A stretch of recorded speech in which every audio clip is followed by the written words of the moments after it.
The Secret Garden by Frances Hodgson Burnett. Adapted by Dave Simpson. Music by Teresa Barlow.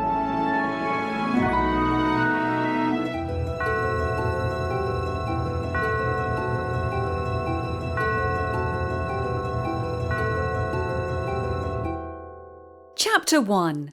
Mary leaves India for Misselthwaite Manor.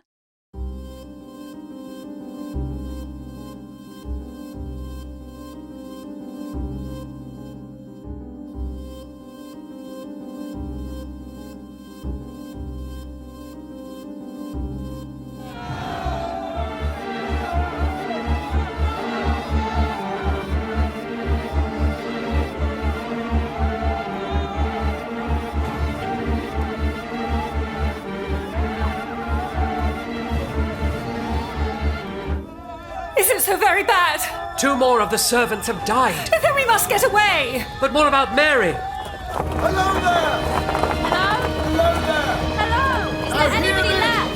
Any person wishing to Is there anyone evacuate who by can hear sea? us? Please make us any survive the last call for evacuation. Hello there! The last boat leaves in 30 minutes. Mother? Father? Where are you? Where are you? How many bodies have you found? Mr. and Mrs. Lennox and all their servants. I heard there was a child too, but they kept her hidden. She hasn't been found. She's here. She's over here. Is she dead? Asleep. Who are you? And what are you doing in my father's house? They simply forgot her. Why was I forgotten? Why did nobody come when I called? Answer me! They're all dead of the cholera, miss. I'm sorry. My mother? Sorry. And father? What am I to do? What is to become of me? You will be travelling to England. I don't want to go to England. I was born in India. I want to stay in India. And you'll be staying with your uncle, Mr. Archibald Craven. Who? Don't even know him. There's no one else left here in India to look after you, I'm afraid. And I have to travel alone. I'm sorry, yes. Am I not even to have a servant? No, miss. In England, you'll be met by Mr. Craven's housekeeper, Mrs. Medlock. She'll take you to Misselthwaite Manor, where Mr. Craven lives. And where exactly is that? What, no, Yorkshire? Now, hurry along. The boat's leaving. Good luck, Mary.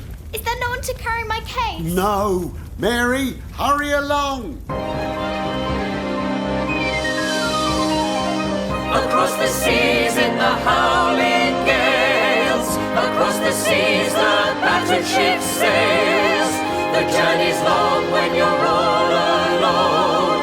The grieving ship seems to moan and groan. The nights are lonely, the days are long, with staring faces and whispering tongues. Going to a country she'd never been, going to a country she'd never seen.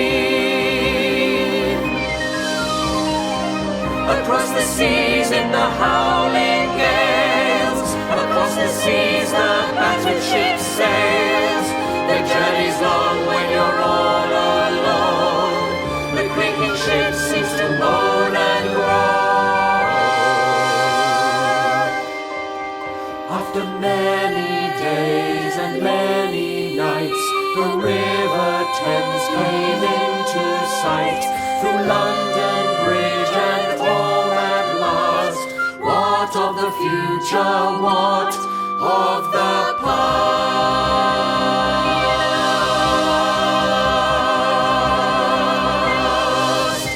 Welcome to England! Is that her? My word, she's a plain piece of goods. And we'd heard her mother was a beauty. She hasn't handed much of it down, has she? Poor thing. Poor thing! You can see now why her mother couldn't bear to spend 2 minutes with her. Maybe if she had, she'd have passed down some of them looks. Come on. Mary Lennox, Am I to take it to your Mrs. Medlock? that you are. And this here is Martha. Pleased to meet you, miss. Come on.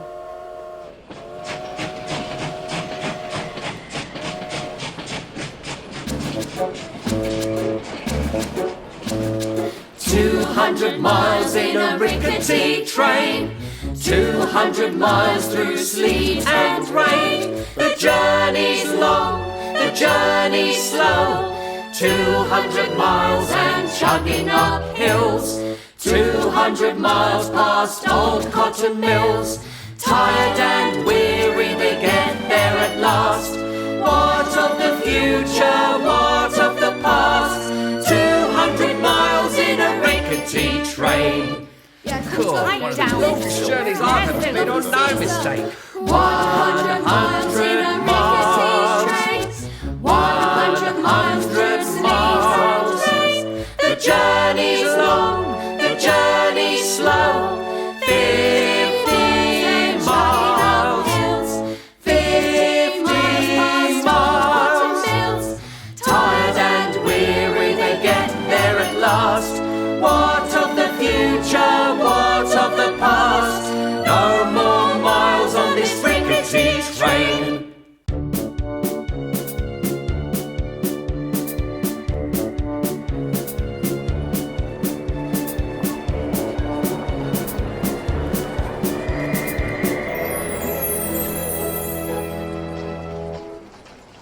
I suppose I may as well tell you something about where you're going. Do you know anything about your uncle? No, Never heard your father or your mother talk about him? no. Well, it's a grand big place in a gloomy sort of way. The house is 600 years old and it's on the edge of a moor. What is a moor? It's miles and miles of wild land that grows nothing on it but heather and gorse and broom, and nothing lives on it but wild horses and sheep. It's a wild, dreary enough place to my mind. Though there's plenty as likes it, eh, Martha? Oh, aye, when the heather's in bloom, it's lovely. The house has near on 100 rooms, though most of them shut up and locked. And there's pictures and fine old furniture and things that's been there for ages. And there's a big park round it and gardens and trees. But there's nothing else. Well, what do you think? Nothing. I know nothing of such places. You sound like an old woman. Don't you care? It doesn't matter whether I care or not. You're right enough there, it doesn't. And why you're to be kept at Misselthwaite Manor, I've no idea. He's not going to trouble himself about you, that's for sure. He never troubles himself about no one. He's got a crooked back. All right, Martha. A crooked back. Aye. And what a sour young man that made him. Even with all his money. Till he married. He married. She was a sweet, pretty thing, wasn't she, Martha? That she was. He'd have walked the world over just to get her a blade of grass. Nobody thought she'd marry him, but she did. And people said she married him for his money, but she didn't. She didn't. When she died... Oh, did she die?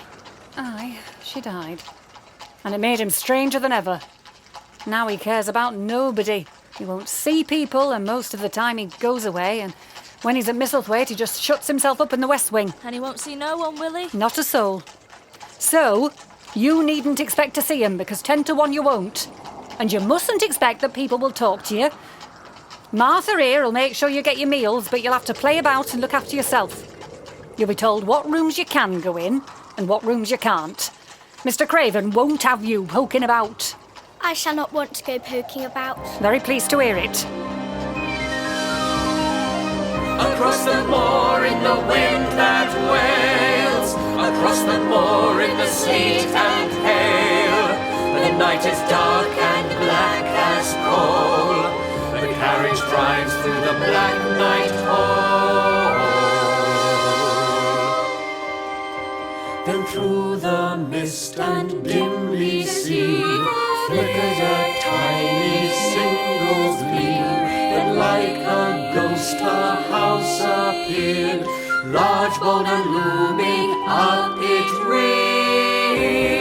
reared. Across the moor in the wind that wails, across the moor in the sleet and hail. The night is dark and black as coal. The carriage drives through the black night hall.